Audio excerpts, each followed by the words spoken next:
Welcome back to a new execution method video. There is a brand new execution method in the US, and it was used for the very first time last week. It is being referred to as nitrogen hypoxia or nitrogen asphyxiation. It's a new way to administer gas to induce death in inmates who have execution orders. In this video, we are going to be breaking down what it is, how it's done, how it might feel, as well as dissecting exactly how this novel execution unfolded. My content may be upsetting to some. This video will include, at times, graphic depictions of death. Viewer discretion advised. Death by nitrogen hypoxia is not a brand new concept. Most of what we know about it through medical case studies involves industrial accidents. In recent years, there has been talk of a unique pod made by a 3D printer that utilizes liquid nitrogen for human euthanasia. The pod is airtight, and the nitrogen gas replaces oxygen, eventually causing organs to starve. It is yet to be used, but its creator is currently exploring the legality of the device for places like Switzerland. The concept of nitrogen hypoxia is quite simple. An industrial respirator mask is secured to the inmate's face at 5 separate points. After the execution order is recited and inmate allowed to make a final statement, the mask, which is hooked up to pure nitrogen gas, is switched on. This is the moment that the condemned is cut off from oxygen for good. A process begins to unfold within the body immediately. Organs are now operating on reserve of oxygen, which is not enough. Before I dive into the nitty-gritty details, let's take a little time travel virtual expedition to the Alabama Home and Correctional Facility on January 25, 2024. This was the date and place that Kenneth Eugene Smith's life was finally extinguished. Smith was certainly in a very unique position. It wasn't exactly a good one. He had already technically survived one execution attempt in November 2022. Those were the days of the state living in the delusion that lethal injection was still a viable option. It was their last time trying. There once was a time when lethal injection was fairly routine and could in fact be painless. It was before European drug companies cut off the state's supply of barbiturates. Occasionally, medical professionals like paramedics and doctors assisted. Though this technically goes against their oaths, it did help the success rate of IV placement, which lessened the amount of suffering overall. In 2022, it was strictly prison employees who were in charge of the execution. Sure, they were given a small amount of accelerated training, but that just could never be enough when dealing with non-compliant prisoners, some who dabbled in IV drug use and were riddled with scar tissue. Smith never reached the stage of the execution where drugs could be pushed into his IV. Staff tried over and over and failed miserably to place lines. At one point, they even botched an attempt at setting a central line, which is typically done with help of pain relievers and sedation. After he was a human pincushion, it was decided that the execution would not carry on. They were on a time constraint, and it was running out fast. Unfortunately, Smith was the last person informed of this. He was left in panicked solitude, strapped to the gurney for hours just waiting for his death to proceed. I am not surprised that Alabama screwed the pooch. They are typically underprepared, undertrained, and overwhelmed. Honestly, it didn't seem that they were any better equipped during Smith's second go at the ghost. The unfolding events that landed Smith in the death chamber for a second time are also unique. In 1988, he was offered $1,000, worth about $2,576 today, to murder Elizabeth Dorleen Sennett. He was hired by her husband, a Church of Christ pastor, along with another man. The husband had racked up a healthy debt and planned to dig himself out of the hole with her life insurance money. Smith and his co-defendant accepted and went on to kill Sennett in one of the most brutal ways. She was relentlessly beaten with fireplace tools and stabbed many times in the neck and chest. It wasn't quick. It left a horrifying scene that was staged to look like a break-in gone wrong. It certainly left further unseen devastation that likely continues to ripple through her loved ones even today. It is really hard to not feel rage towards Smith. Human instinct is a driving force for many of us to want to relish in any kind of suffering that he endured. But at the end of the day, we must remember that capital punishment is never meant to be about revenge. The Constitution clearly outlines that no cruel and unusual punishment shall be used. It is simply a means to an end, and it is only recognized as lawful when it is humane. Or so they say. The unique part came at Smith's trial. Because this was a capital case pondering the death penalty, there were additional steps. After a guilty verdict was rendered, a jury had to deliberate and decide on a punishment. The 12-person jury voted 11-1 to hand down a life sentence. In a wild and rare move, the judge overseeing the trial overruled this decision and gave him a death sentence anyhow. This is problematic for a multitude of reasons. For one thing, our process in states with capital punishment is not cheap or free of bountiful resources. What many people do not realize is that this is a big contributing factor in death sentences costing so much more than life in prison. These jury members had to say goodbye to their normal lives for a large chunk of time and had to sit and listen to and discuss very traumatic things. They weren't the only ones. The family of the victim had a longer process to contend with. They were dragged through a longer trial. Then, when everyone executed their roles exactly how they were supposed to, the judge decided that it was all just a formality and he was going to have the final say. Sounds pretty ludicrous, right? That was how Smith ended up in the death chamber twice. Alabama had a duty to put him to death come hell or high water. During the day of January 25th, Smith was allowed several visits from select family members, a friend, his lawyer, and spiritual advisor. That said advisor, Reverend Jeff Hood, was the only person in Smith's camp that was granted access to the death chamber during the execution. Because nitrogen gas is not able to be detected by human senses, being present comes with a little risk. If the mask were to fail and leak out, Hood himself could suffer a similar fate to Smith. For perhaps the very first time ever, he was forced to sign a waiver that outlined this risk and forbade him from coming within 3 feet of the mask. The Reverend would go on to be one of the most outspoken witnesses of the novel execution. Prior to 10 a.m., on his death date, Smith enthusiastically accepted his final meal. This came as a bit of a surprise considering how little he ate the day before. He did not accept breakfast, subbed some soda for lunch, and picked at his dinner on that Wednesday, perhaps a sign that his nerves were turning his stomach. His last meal was a very fancy breakfast. He had a T-bone steak, cheesy, melty hash browns, and a couple of eggs prepared his preferred way. The meal was compliments of Waffle House and was paired with a heap of A1 sauce and perfectly tart orange juice. Despite his display of excitement for the meal, he was unable to finish. I imagine that the dark, anxiety-riddled thoughts of a dead man walking crept in. I suppose that as 6 p.m. crawled closer and closer, those thoughts enveloped him like thick black cement walls, closing in and pressing on his ribcage like an angry elephant. The reason that Smith had to partake in his final meal so early in the day was because he was to be put on a fast after 10 a.m. His lawyer had raised concerns that he had been experiencing vomiting due to PTSD brought on by his botched attempt. It was done to lessen the odds of him vomiting and aspirating during his execution. 6 p.m. was the tentative time that his execution would begin. After breakfast and visits, Smith heard his wife's voice for the last time. It was the last time that he would press the cool handset of the phone to his cheek. Everything on that day had a real finality to it. I suppose there was still a lingering sliver of hope for a stay, but his attorney likely prepped him for the likeliest of inconvenient truths. He still had his last glances to savor. The time for talking was over, but before the fatal gas would be administered, he would get to sneak peeks through the thick weathered glass at his family. For the final hours of his life, he was placed in a death watch holding cell with nothing to do but watch the big and little hand of the clock tick, with each pace dictating the weight, fury, and speed of his final breaths. 6 p.m. came and went with little movement or updates. Witnesses were on standby, and I was glued to my television, wondering what thoughts were racing through his mind. Little did we know that the delay was caused by the Supreme Court. They had yet to hand down a decision on whether or not this novel execution could proceed. At 7 p.m., though already signed, Smith's death warrant was law. No stay was issued to save him.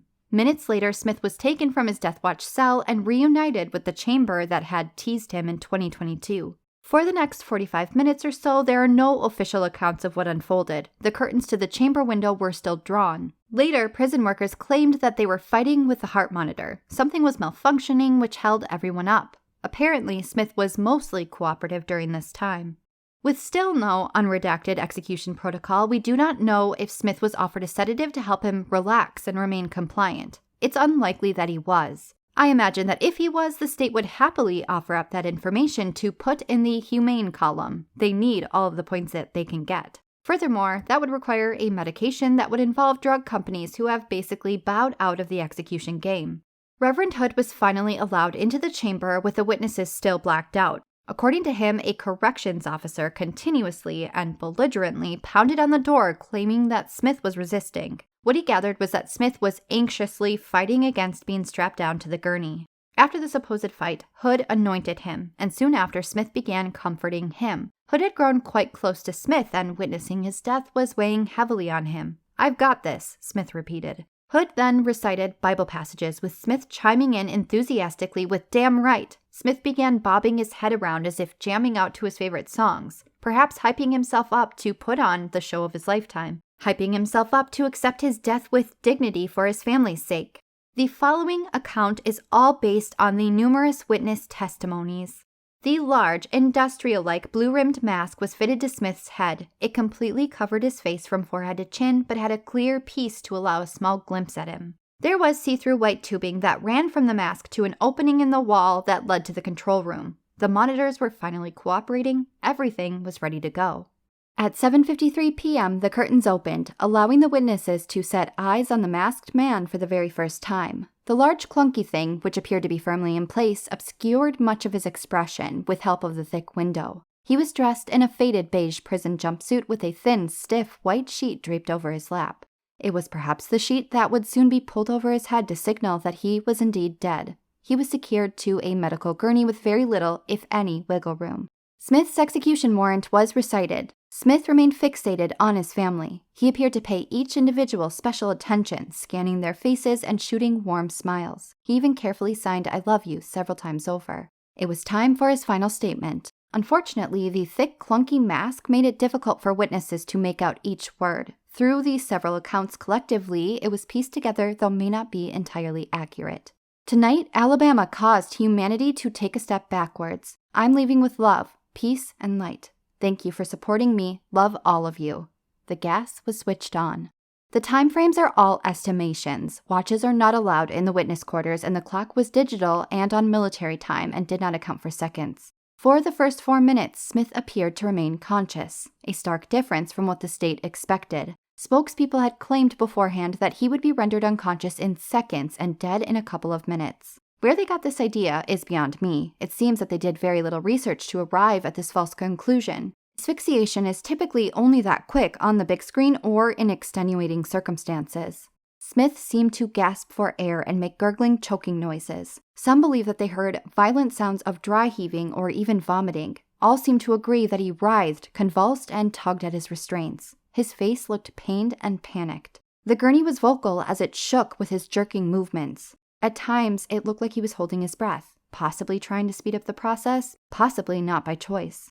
According to the victim's family, they were preempted that Smith would take a few solid breaths and then fade away. That is not what they watched happen. After those first few breaths, the struggling really began. They swore that he was trying to desperately sit up. Perhaps his struggling against his straps was his futile attempt to get them off so that he could raise up. Choking while standing or even sitting is terrifying enough, but choking while lying down has an extra layer of impending doom and misery. Your lungs feel heavier, your throat feels thicker, everything feels more imminent.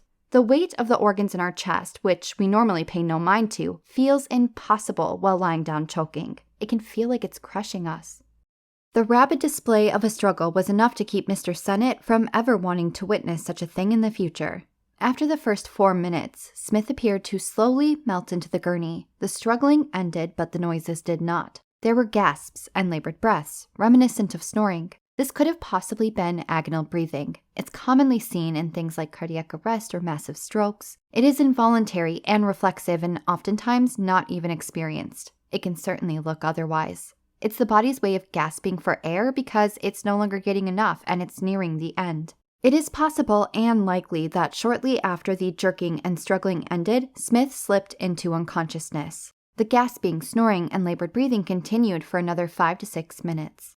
The little bit of protocol that we did learn ahead of time from Alabama was that the procedure would be to administer the nitrogen gas for a minimum of 15 minutes, or at least another 5 after a flatline, even if Smith stopped breathing prior. That is exactly what they did. The gas persisted for about 15 to 20 minutes. At 8:25 p.m., he was pronounced dead, but the curtains had already closed to the witnesses 10 minutes before. After the fact, a spokesperson for the prison put on a press conference after the prison employees launched their own rally and celebration. Mr. Sennett watched it later on the TV and was astounded at how dishonest it was. According to him, half of what was said to have happened did not, in fact, happen. Smith's wife also spoke, stating, "Tonight I watched my husband jerk and convulse and gasp for air for at least 10 minutes. According to the state, the execution was textbook and a resounding success. If death is all that they were after, I suppose that it was a success, but textbook, it was not. As we already know, there is no textbook to pull a comparison from. This was the first of its kind, and it sure differed from what the state claimed would happen. An autopsy report released to the public would be a great way to perform some checks and balances. In theory, they are public record in Alabama, but the state has a tendency to get around this. I requested a copy, so we will see what happens in the coming months. Not only is nitrogen not detectable by our senses, but breathing it in initially feels like we are breathing in regular air. Nitrogen already makes up a big chunk of the air that we breathe, and it's not harmful as long as enough oxygen exists along with it.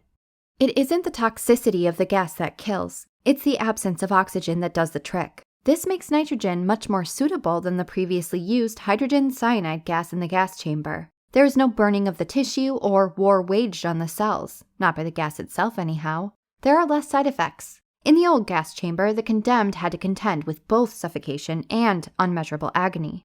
As you may have noticed, witnesses described Smith as gasping and choking. It did not appear that he could breathe normally and escape the unsavory sensations of suffocation. There are a couple of potential explanations for this. One is that when witnesses watched him dry heave, he actually vomited. Because he was lying on his back strapped down, that vomit likely would have oozed back into his mouth, where he would aspirate it into his airways and lungs. This leads to basically drowning in your own bodily fluids. The acid of the vomit burns the delicate tissue of the lungs. This can prevent a person from being able to breathe. It is quite miserable for a person who is coherent.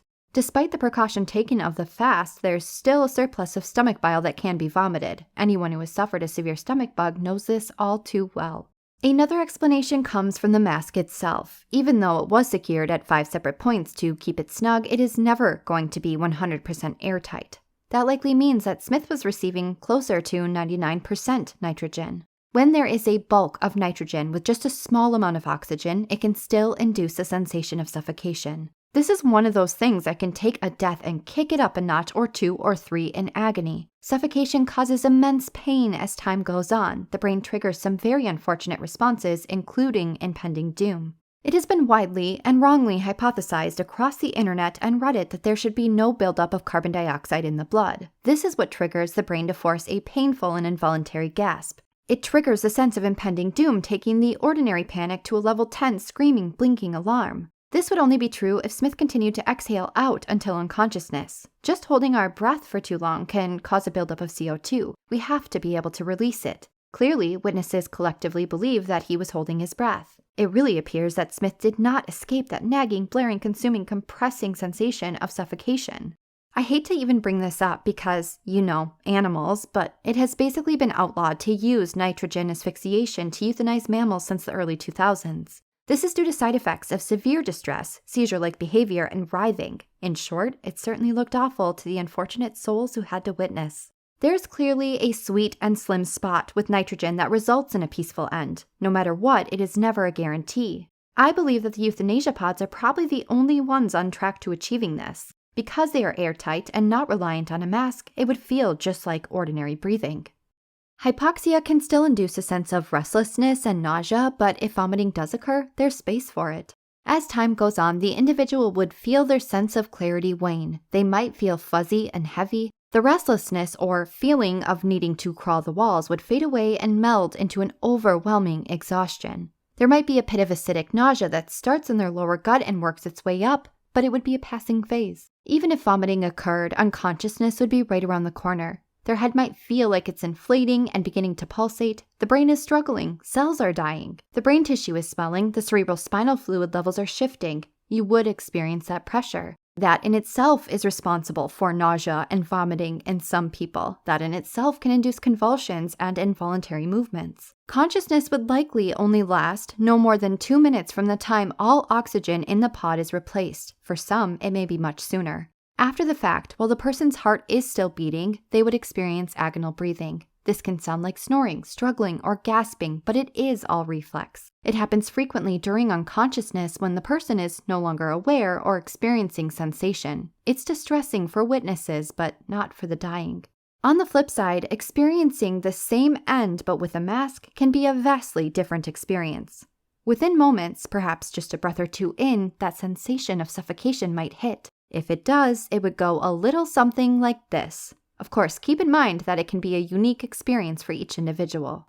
Your throat runs dry. It is generating immense heat. It feels like it's swelling and closing. The only thing driving you is the overwhelming need to draw in a clarifying breath and swallow, but you cannot do either. As the seconds pass by without breath, your chest and throat burns more and more until it reaches a fever pitch of feeling as if bulbous molten glass on a stick is being shoved down your esophagus, gagging you. The utter panic is filling you from the tips of your toes to the top of your head, but it really seems to be pooling in your gut, throat, and chest. You feel catecholamines rush out of your glands, inflaming all of that doom. Suddenly, you wonder if your lungs have been turned to heavy stone or metal. It's like a rock-hard band is wrapped all over you and is growing tighter with each moment. Eventually, your head starts to swim in haze, but you are too preoccupied to notice. Your brain is flailing, trying to save itself, but it's only making the whole experience worse in the process. Because you are unable to breathe, carbon dioxide is in fact building up within you. It's aggravating your brain to force an involuntary breath that really only turns into a sharp stabbing gasp because, well, you can't actually breathe.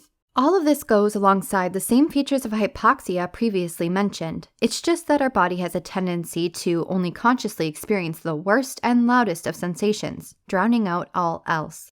Depending on how much oxygen was able to sneak into the mask, consciousness can last for double or triple the time. In Smith's case, it appeared to last for about 3 to 4 minutes. Convulsions can hit either before or after unconsciousness occurs.